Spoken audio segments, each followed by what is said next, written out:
পর্যন্ত থাকবে। বাতিল যখন কাবিলের রূপ ধারণ করে দুনিয়াতে এসেছিল, হক তখন হাবিলের রূপ ধারণ করে এসেছে। বাতিল যখন ফেরাউনের রূপ ধারণ করে এসেছে, হক তখন মুসা কালিমুল্লাহর রূপ ধারণ করে এসেছে। বাতিল যখন নমরুদের রূপ ধারণ করে এসেছে, হক তখন ইব্রাহিম খলিলুল্লাহর রূপ ধারণ করে এসেছে। বাতিল যখন বনি ইসরাইলের রূপ ধারণ করে এসেছে, হক তখন ঈসা রুহুল্লাহর রূপ ধারণ করে এসেছে। বাতিল যখন আবু জাহেল, আবু লাহাব, উতবা, শাইবা, ওলিদ ইবনে মুগীরা, কুফারে মক্কা, রোম পারস্যের রূপ ধারণ করে এসেছে, হক তখন মুহাম্মদুর রাসূলুল্লাহ সাল্লাল্লাহু আলাইহি ওয়াসাল্লামের রূপ ধারণ করে এসেছে। বাতিল যখন মুসাইলিমাতুল কাজ্জাবের রূপ ধারণ করে এসেছে, হক তখন সিদ্দিক আকবর আবু বকর সিদ্দিকের রূপ ধারণ করে এসেছে। বাতিল যখন হাজ্জাজ বিন ইউসুফের রূপ ধারণ করে এসেছে, হক তখন আব্দুল্লাহ বিন জুবাইরের রূপ ধারণ করে এসেছে। বাতিল যখন খলিফা মানসুরের রূপ ধারণ করে এসেছে, হক তখন ইমামে আজম আবু হানিফার রূপ ধারণ করে এসেছে। বাতিল যখন খলিফা মুতাসিমের রূপ ধারণ করে এসেছে, হক তখন জামানার ইমাম আহমদ ইবনে হাম্বলের রূপ ধারণ করে এসেছে।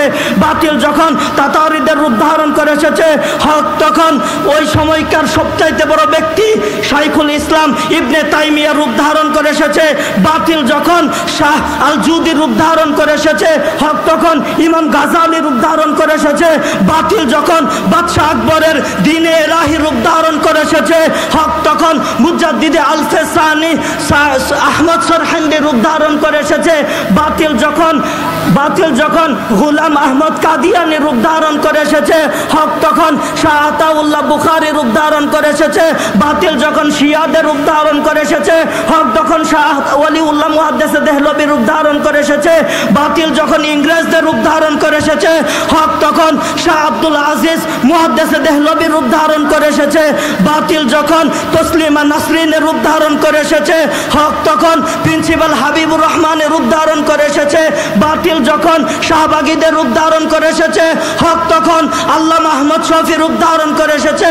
বাতিল যখন ফতোয়া বিরোধী রূপ ধারণ করে এসেছে, হক তখন শাইখুল হাদিস আল্লামা আজিজুল হক ফজলুল হক আমিনী রূপ ধারণ করে এসেছে। বাতিল যখন ভাস্কর্যের রূপ ধারণ করে এসেছে, হক তখন আল্লামা মামুনুল হকের রূপ ধারণ করে এসেছে। বাতিল এই জমানায় বন্ড পীর, গান বাজনা বাজানওয়ালা, এই বেদাতি সেদাতিদের রূপ ধারণ করে যখন এসেছে, আমাদের মাঝে মাওলানা তাজুল ইসলাম পীর সাহেবের রূপ ধারণ করে এসেছে। হযরতের নির্দেশে যখন যে কোনো সময় বন্ধদের বিরুদ্ধে মাঠে নামতে হয়, আমি আপনার হাবিব জীবন দিয়ে দিব। আপনারা কারা কারা হযরতের ডাকে সাড়া দিবেন? হাত তুলে আল্লাহকে দেখান, আল্লাহকে দেখান। নারায়ে তাকবীর, নারায়ে তাকবীর, নারায়ে তাকবীর।